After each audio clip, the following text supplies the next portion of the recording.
Olá, ele é repórter e colunista de política e economia da revista Veja, local onde foi também estagiário no início de sua carreira. Antes da Veja, trabalhou na Rádio CBN e no jornal Estado de São Paulo. Formado em jornalismo pela Universidade Presbiteriana Mackenzie em 2018, tem especialização em economia pelo INSPER e pela Fundação Getúlio Vargas. O programa Memória do curso de jornalismo recebe hoje o jornalista Vitor Irajá. Vitor, obrigado por você ter vindo. Obrigado, Vanderlei. É um prazer estar aqui e voltar ao Mackenzie depois desses anos todos. É um prazer receber sempre bons alunos para falar dos mais variados assuntos. Começar com uma pergunta básica que eu começo com todo mundo. Vitor, por que você escolheu fazer jornalismo? Jornalismo, Vanderlei, eu tinha uma relação desde muito pequeno com jornalismo. O meu avô e minha avó são jornalistas. E aí a gente cria aquela memória, né? Aquele hábito mesmo em casa de ler jornal e de ouvir as histórias. E eu fui me apaixonando cada vez mais por essas histórias. E teve um dia que meu avô, ele era colunista na Carta Capital na época, e lá no Rio de Janeiro. E ele me chamou para conversar, para fazer um papo em off ali com um delegado de polícia civil. E o cara começou a falar sobre milícia, sobre, né, investigações, etc. E eu fui, né, ele me levou lá no aeroporto do Galeão. Eu fui me apaixonando por aquilo, me sentindo, sabe, no meio de uma história de investigação, etc. Eu tinha 16 anos de idade. Aí eu voltei para casa, olhei para ele e falei, vô, eu quero ser jornalista. Ele falou, puta, não faz isso, pelo amor de Deus. Basta um. Né? Mas bastou isso, foi a paixão, assim, foi aquela experiência que me trouxe, falei assim, cara, é isso que eu quero fazer. Então eu decidi jornalismo aí, e é isso que eu falei, com essas histórias todas que a gente sentava, conversava, etc., eu fui me apaixonando por aquilo, sabe? A gente vai atraindo tanto essa questão do poder em si, que eu acho que atrai bastante, né, o jornalista participar das discussões, saber coisa, conversar, etc., quanto também do aspecto mais cultural da coisa e habitual do jornalismo em si, de você conhecer gente, de você ouvir essas histórias, de você saber muita coisa. Então foi muito por causa dessa influência que eles consideram negativa hoje, mas graças a Deus sou muito feliz com o que eu faço e hoje com eles também, né, a gente troca ainda bastante, isso é muito bacana. Você falou do Rio de Janeiro, por que você veio para o Mackenzie, São Paulo? Não, eu na verdade sou nascido aqui, eu morei no Rio na ocasião de adolescência e depois voltei para trabalhar na CBN, né? Eu trabalhei na CBN lá no Rio. Mas eu escolhi o Mackenzie exatamente porque era uma faculdade de excelência e também tem uma relação também antiga com o Mackenzie. Eu estudei aqui quando era pequeno, né? Fiz os primeiros anos de escola aqui. E meu avô também, inclusive, fez a faculdade aqui de engenharia, não era de jornalismo na época, né? Fez 3 anos de engenharia aqui. Então, como era uma faculdade de excelência, uma faculdade de referência, sabia que tinha uma estrutura muito boa de preparo para o jornalista, eu escolhi o Mackenzie, não prestei nenhuma outra, viu? Só para você saber aqui, não é propaganda. Ô Vitor, sempre que a gente entra no primeiro semestre, olha assim o fundão, tem um time de futebol, né? E você começa a conversar com os meninos, muda, evidentemente, mas a grande maioria entrou para fazer jornalismo esportivo, né? Muitos não conseguiram ser jogador de futebol, agora vou estar próximo do futebol para vou praticar o jornalismo esportivo para estar próximo do futebol. Você entrou com a intenção de ir para a área de política? Para a área de política, sim. Sempre gostei de política, sempre gostei né, dessas ideias da cobertura do poder. E sim, o que é uma surpresa, na verdade, é a economia, né? Porque acho que não tem nenhum jovem na escola que goste de economia. Raramente, raramente. Então, eu entrei sim com a intenção de cobrir política, mas assim, a economia ela entrou de supetão na minha vida e acabei me apaixonando. Mas como no Brasil tudo se mistura também, né, Vanderlei? A cobertura de política se mistura a cobertura de economia, a gente faz um pouquinho de cada coisa.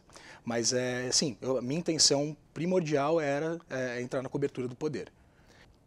E o tipo de veículo? Você optou pelo rádio primeiro, depois pelo veículo impresso, se é que a gente pode dizer veículo impresso hoje? Não, na verdade as coisas foram acontecendo, né? Pintou primeiro a oportunidade na Veja, como estagiário, né?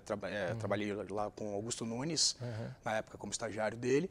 Depois disso, ali no hiato entre o último semestre e estar formado, pintou o Estadão, que foi onde eu tive também o primeiro contato com a economia.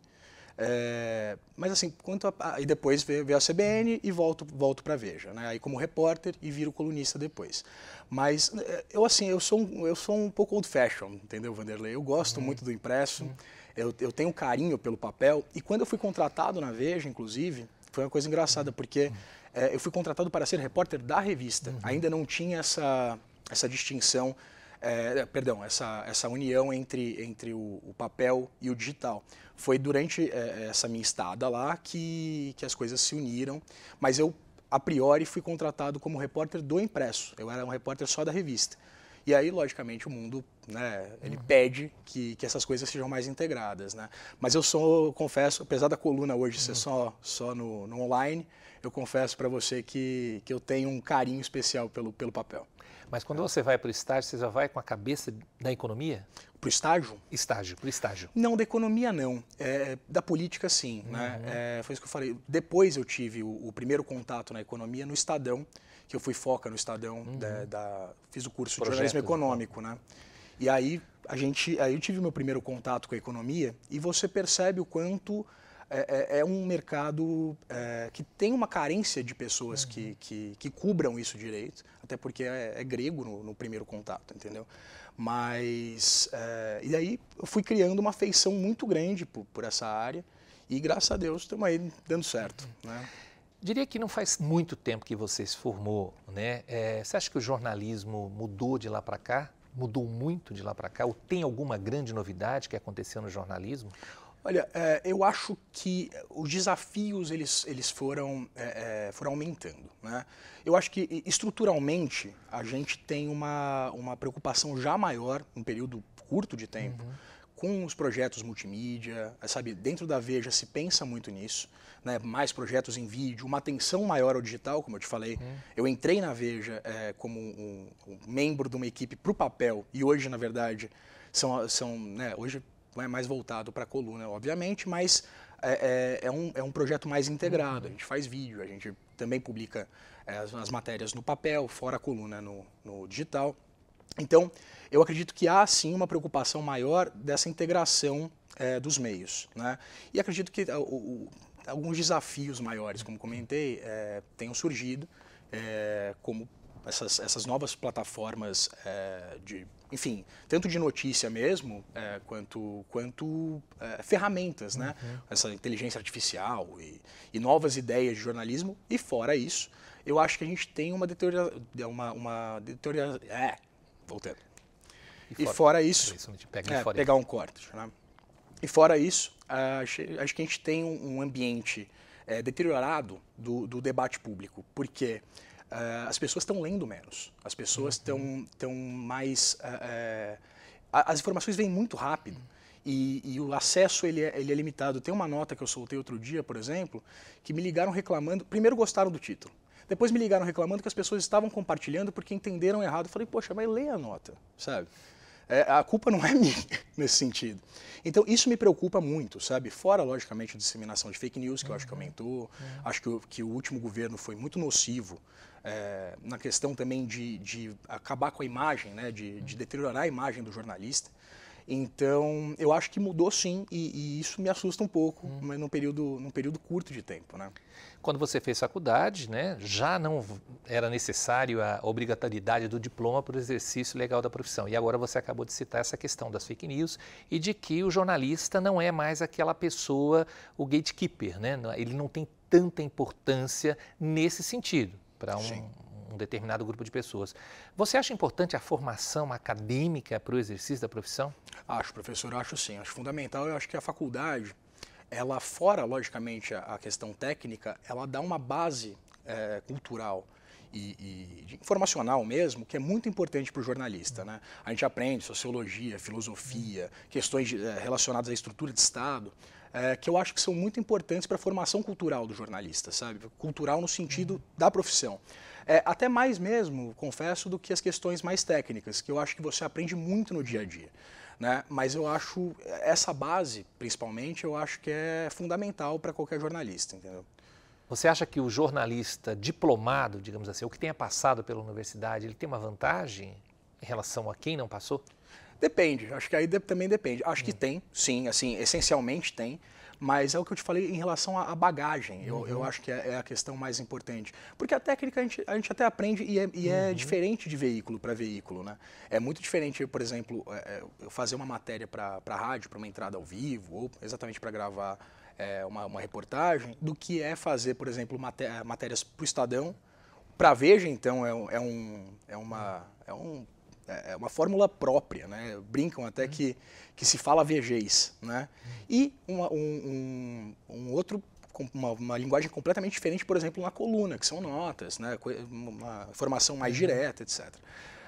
Desculpa, completa. Não, esse é o ponto. Eu acho que você tem, a técnica você acaba pegando dentro das experiências profissionais, mas essa base é muito importante para a nossa formação. Você se considera um jornalista assim, preparado para mudança de ambiente, por exemplo, de um veículo para outro, meio multimídia? Eu acho que todo mundo tem que ser, né, Vanderlei? Apesar de eu brincar aqui que eu sou old fashion, que eu gosto do impresso, eu acho que o jornalista hoje ele não pode estar recluso a nenhum tipo de mídia em si. Né? Eu acredito que é essencial, inclusive acredito que seja um tópico muito interessante para as faculdades de jornalismo, que a gente esteja preparado para as diversas plataformas. Né? Seja o impresso, que, enfim, a gente sabe que teve uma importância reduzida no debate público e o acesso a esse meio, né, como, enfim, uma leitura diária, a gente recebe tudo no nosso celular hoje, mas eu acho que para a produção de conteúdo a gente tem que sim estar preparado para todos os tipos de meios. Né? Como você falou, eu já fiz rádio, fiz impresso e fiz digital, também fiz vídeo, etc. Então, assim, eu acho importante que a gente seja multiplataforma, né, até para a gente não ficar obsoleto no mercado.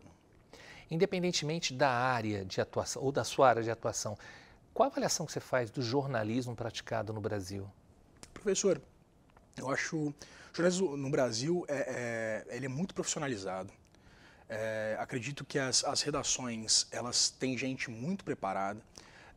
O que, obviamente, é um problema, né, é exatamente a crise econômica e a crise de mercado mesmo que atinge o jornalismo. Né? As empresas elas têm uma certa dificuldade em fazer dinheiro dentro dessas novas formas de fazer jornalismo. Mas eu acredito que o jornalismo brasileiro ele é muito gabaritado.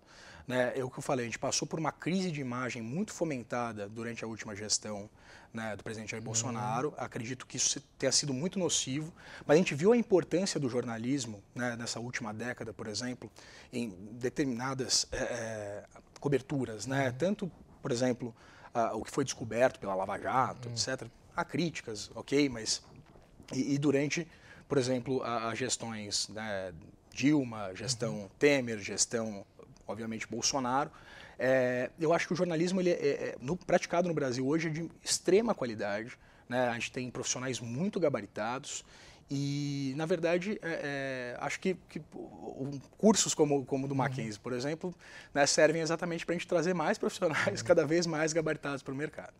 Vitor, você falou das fake news, que é uma praga, né, e não é de hoje, que sempre existiu e talvez ela tenha ficado um pouco mais explícita a partir de 2016, na campanha eleitoral americana. E como é que vocês têm discutido o ChatGPT? Olha, eu vejo o ChatGPT como uma boa ferramenta, mas eu tenho medo. Eu tenho medo dessa ideia da inteligência artificial. A gente viu essas fotos, né, professor? Fotos. Trump preso, Macron sentado no lixo. Essas coisas me assustam, porque, obviamente, o que você falou, a fake news sempre existiu.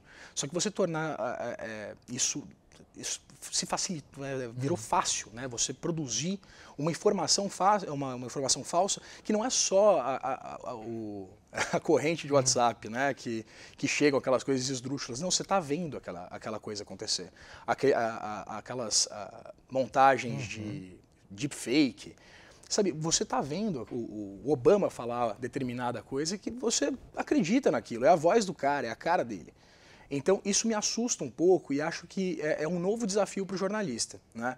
A gente ter a capacidade de identificar, interpretar e levar para o leitor.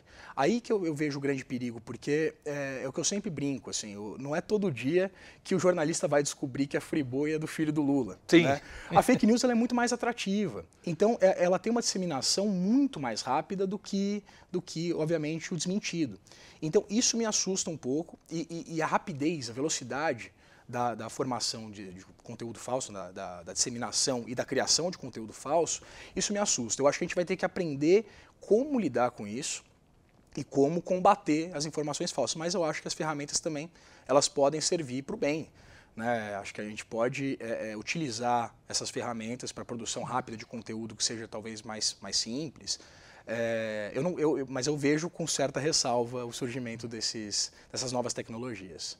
Eu fico maluco pensando que as pessoas acreditam que não é o Biden que está lá, não é o Lula que está ali, são dublês. São dublês ou coisa parecida. Fala, mas de onde você ouviu isso? Né? Tem hora que você fala melhor ignorar, de certa maneira. É difícil. E como você falou, né, eu acho que o jornalismo ele pode e tem que tentar o tempo todo acabar com isso, pelo menos trazer uma certa verdade em relação a isso. E é uma nova função, né? Porque antigamente, como você falou, a gente era o detentor da informação e até mesmo egocentricamente falando, o jornalista era dono da verdade. Sim. E essa informação ela foi disseminada, isso é muito bom por um lado, né? Porque, o que eu falei, a gente vivia em bolhas intelectualizadas, que a gente achava que a gente era o detentor da informação, enfim, até privilegiados por concedê-la. Hoje em dia não é mais isso, todo mundo produz conteúdo, todo mundo pode produzir conteúdo, só que existe, obviamente, enfim, uma fórmula para se fazer isso, existem critérios, existem técnicas para você fazer isso de forma profissional e, obviamente, sempre respeitando os ditames do bom jornalismo. Vitor, algum arrependimento em ter feito jornalismo? Nenhum. Sou apaixonado pelo que eu faço. Não tenho nenhum arrependimento. Vitor, obrigado por esse bate-papo, você ter cedido esse tempinho para estar aqui com a gente, tá bom? Vanderlei, eu que agradeço. Muito bom voltar ao Mackenzie, né, depois desses anos todos.